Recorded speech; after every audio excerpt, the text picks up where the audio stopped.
Petite fille, au fond de ton jardin pousse une rose. Son éclat rouge t'attire, mais tu ne peux pas la toucher. Ses épines t'en empêchent. Plus tard, tu comprendras qu'elle n'était qu'un moyen de protection.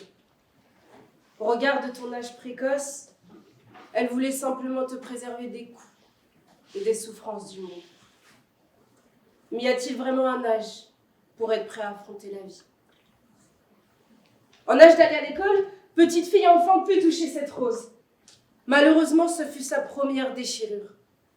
Les gens la traitaient différemment. Elle était celle que l'on choisissait en dernier lors des jeux d'équipe. Elle était le personnage principal de la plupart des blagues des écoliers. Elle était un regard de dégoût, un sujet de curiosité. De ce premier contact avec la rose, cette première confrontation à la vie, petite fille a pris conscience dans la souffrance de sa différence. Dans la mythologie grecque, Eros, dieu de l'amour, donne une rose à Hippocrate, dieu du silence, pour qu'il puisse taire les amours de sa mère. La rose prend alors le symbole de la confidentialité. Au Moyen-Âge, on retrouve ce même symbole lors des rassemblements de l'Église catholique, lors des réunions des évêques. Une rose était suspendue au plafond pour indiquer que les débats devaient être tenus secrets. Ils étaient sub rosa, sous le sceau du silence.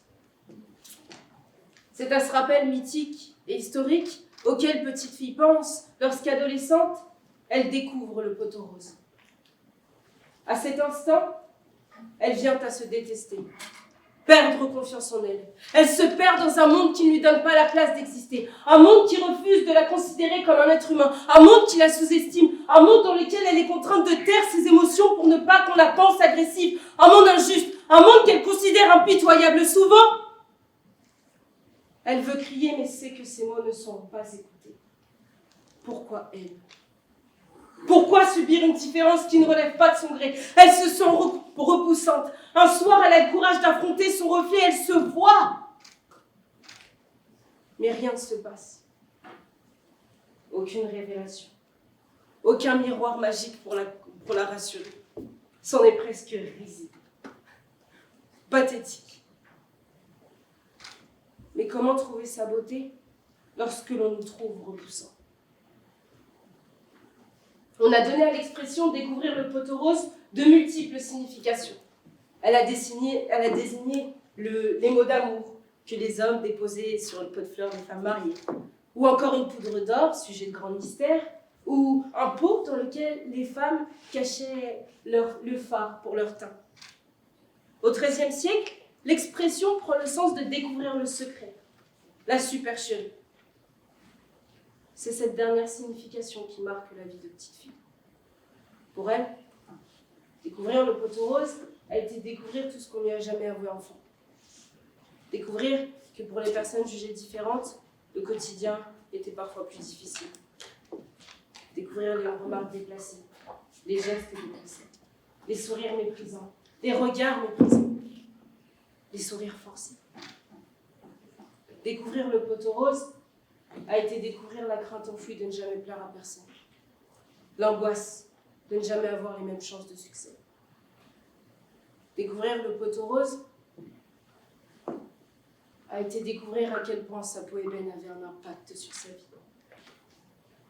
Mais qui est maître de la supercherie? Qui blâmer?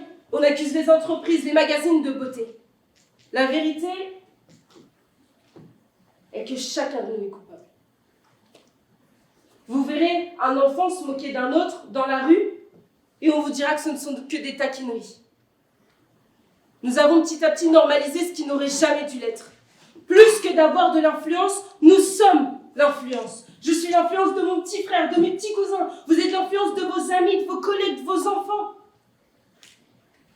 Alors prenons nos responsabilités. Prenons nos responsabilités. Dénonçons, rectifions, rassurons, mais ne fermons plus les yeux. Créons un climat de respect, de confiance, de tolérance, pour que d'autres ne souffrent plus d'être eux-mêmes. Mais surtout pour que d'autres enfants, comme petite fille, n'est pas à découvrir que pour certaines personnes, la vie n'est pas aussi heureuse que l'on peut le penser.